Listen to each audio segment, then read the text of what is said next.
Há 16 anos atrás, em 2006, foi descoberto um segredo da torre onde estão escondidas as 7 chaves. Eu tinha apenas 10 anos e morava em um bairro onde havia um senhor japonês de aproximadamente 45 a 49 anos.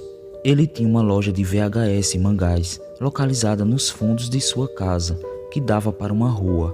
Certo dia, na sexta-feira, fui até a loja e perguntei para o gentil senhor se ele tinha algo relacionado a Dragon Ball. Ele respondeu que sim, com um sotaque japonês, e me mostrou uma caixa com uma faixa inscrita BBC.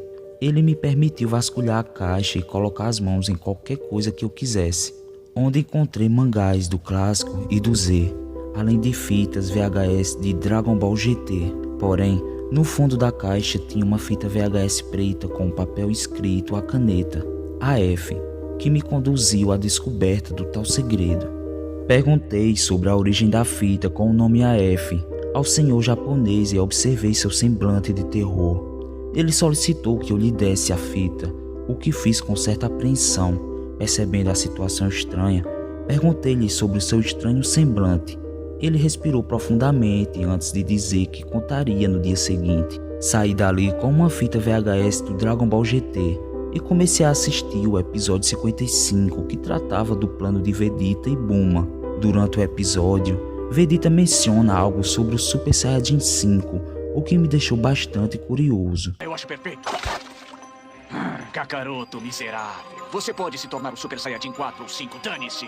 Mas eu é que não vou ficar de braços cruzados. Eu fui dormir pensando em como seria a transformação do Super Saiyajin 5. Na manhã seguinte, eu informei aos meus pais que iria devolver a fita que eu havia pego e pago. Chegando à loja, eu entreguei a fita e perguntei a ele por que havia ficado estranho quando eu peguei a fita escrita AF. Ele me contou que seu primo, que é diretor de animação da Toei, lhe deu essa fita e disse que se tratava de um episódio único de Dragon Ball, que foi exibido apenas uma vez na TV. AF era o nome da série e era extremamente violenta, envolvendo desmembramentos, demônios, torturas e bestas, e outros tipos de violência gráfica. A fita que eu entreguei continha as 3 primeiras sagas e havia outra, mas ele não sabia onde ela estava. Eu imediatamente ofereci todo o meu dinheiro pela fita restante, mas ele fez sinal de negação com a cabeça e colocou a fita em uma prateleira alta. Sabendo que essa fita continha a continuação do GT, com a transformação do Super Saiyajin 5, eu comecei a planejar uma estratégia para pegar a fita. Então paguei pela fita que eu tinha pego e fui embora. No dia seguinte, um domingo à tarde, eu voltei secretamente à loja.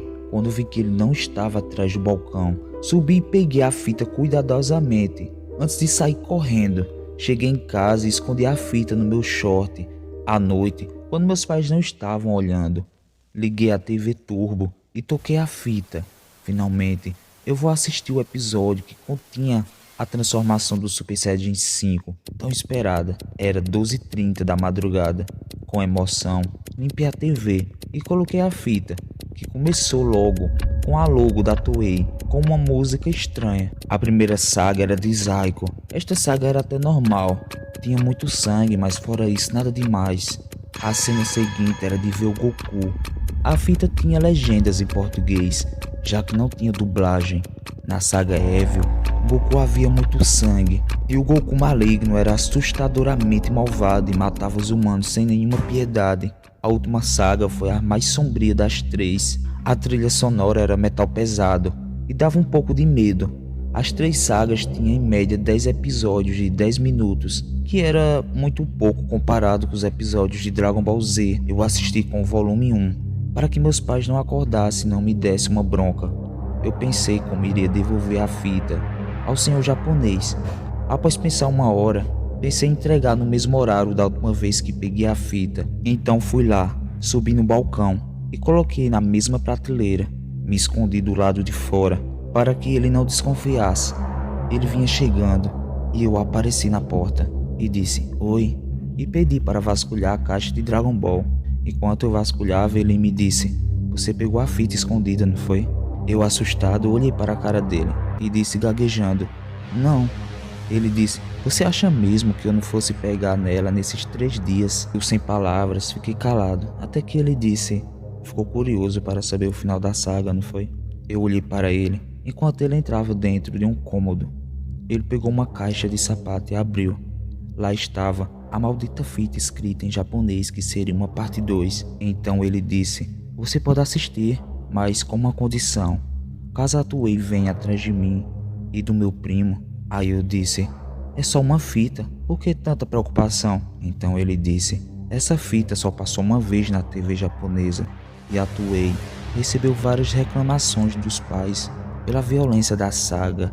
Confio essas 2 fitas a você. Caso eu não apareça mais, aqui você tem minha autorização para liberar Dragon Ball para o mundo." Eu, extremamente assustado, eu disse: "Não faz nem uma semana que eu não sei nem seu nome. Por que está confiando em mim?" Ele disse: "Você foi corajoso ao pegar a fita, sem minha autorização, sem eu saber. Eu lhe respeito por isso." Eu, assustado, levei as 2 fitas para casa e assisti a parte 2, e era 10 vezes mais brutal do que a primeira. Não consegui dormir, pensando do que o japonês falou que iriam lhe caçar. Depois de 3 dias, terminei a fita. Na saga do final, Goku perde sua alma e some para sempre. Alguns dias depois, decidi visitar o homem que possuía a coleção de fitas VHS. Infelizmente não houve resposta após várias tentativas de chamada. Então joguei uma pedra na janela. Depois de conseguir abrir a porta pela janela, notei que todos os itens estavam no lugar, mas a caixa de fitas estava totalmente bagunçada, com uma pequena poça de sangue em seu interior. Isso foi a confirmação de que algo horrível aconteceu com o dono da coleção. Depois de correr para casa, depois de um tempo, então voltei correndo para casa. Já havia se passado um tempo e eu não assistia mais Dragon Ball como eu assistia antes. Foi então que eu comecei a pesquisar pela internet, onde encontrei mangás e bonecos relacionados. Em um pouco tempo, descobri sobre o possível assassinato do proprietário das fitas, que coincidentemente ocorreu pouco antes da notícia de que Dragon Ball estava voltando. Lembro-me de ter digitalizado cada episódio para manter como lembrança, incluindo o raro Super Saiyajin 5 e Dragon Ball AF que a Toei tentou ocultar. Compartilhei tudo isso para que todos fiquem conscientes antes que desapareça.